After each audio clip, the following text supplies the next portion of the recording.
In the first period there, he went scoreless for quite a while. I think it was around maybe about 10, 11 minutes. And he went to the locker room down pretty significantly.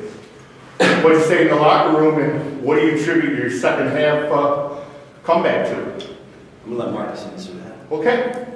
What happened in the locker room is our freshman, Elijah Bowens, today he made a really great stride of being a leader. And we preach all throughout the year, and Coach K has put it into us that no matter if you're a senior or you're a freshman, you can lead this team. And Elijah Bowens got into us, and he challenged us. And this is a guy that's a freshman that's been through challenges and bumpy roads all season long. And for him to do that, that's true character of our team.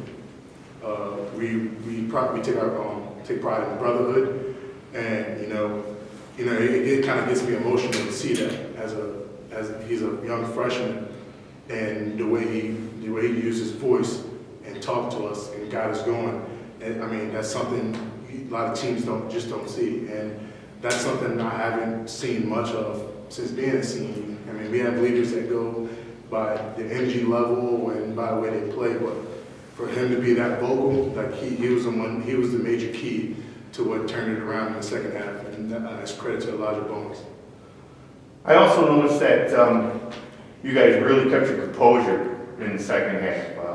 You didn't chase it. It didn't start out really well for you, but you just kept at it and kept at it. And Coach, you have anything to say about the way the guys handled their discipline and their composure? Yeah, I just think that in the first half, for whatever reason, we didn't live up to our identity of playing Christian Newport basketball on both ends, which we've done all year.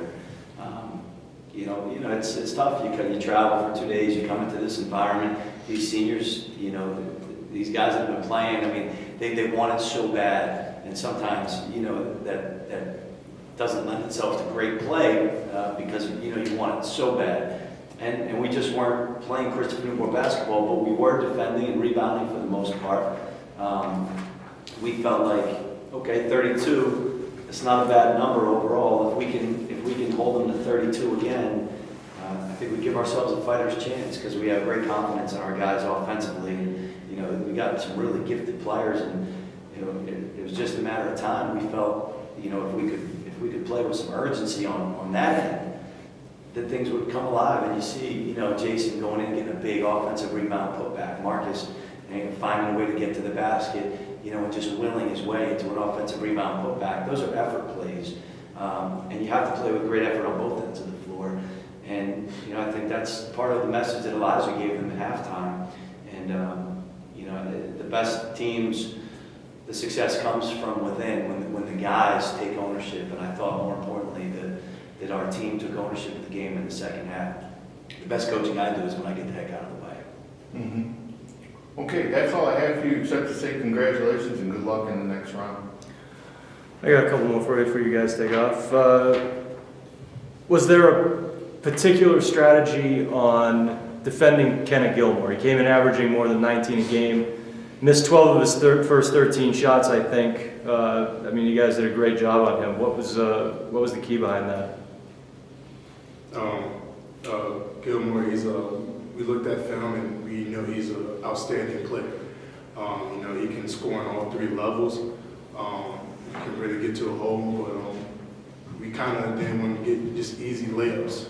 So we wanted to see if he can score 20, maybe 20 plus of just shooting jump shots.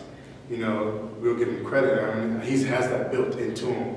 But those are the chances you have to take in March. It's kind of take away one thing on a great scorer like him, and then you have to hope that he just he falls into our game plan. And tonight he did. He's one great player. And, we just kind of did our job, just trying to make him a jump shooter, and just hope for the best. Trailing by double digits at halftime, and still behind double digits early in the second half. Then pulled ahead, got about a 7-point lead, I think, midway through the second half. What were some of the keys to holding on to that lead down the stretch? We just talk about, we do this drill in practice, the 1-minute drill. and we talk about points on the board. So when we get up, we don't play to not lose. We're playing to win. We're playing to put points on the board, and we're staying aggressive. So if we're up, down, tied, our mindset stays the same. We want to stay aggressive, and we're going to keep putting points on the board. Coach, 20 points at the half. Were you concerned at all at that point, or did you know what kind of team you had and knew that you would have a run in you in the second half? Yeah, I'd be lying if I said I wasn't concerned.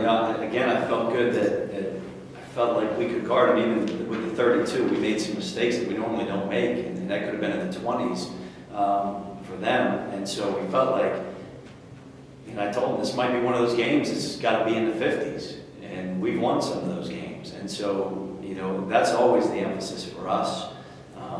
We have really good offensive players, but Hamilton's a really good defensive team, and they caused us to be on our heels a lot in the first half.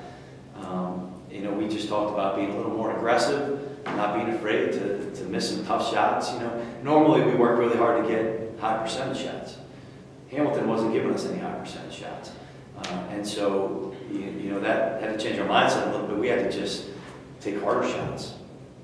And be more aggressive on the offensive glass, so I think we had 11 offensive rebounds in the second half.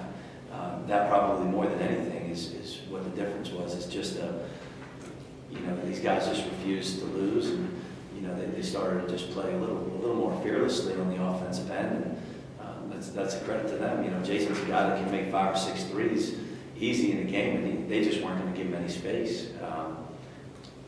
You got to credit Hamilton's defense. They made it really hard for us.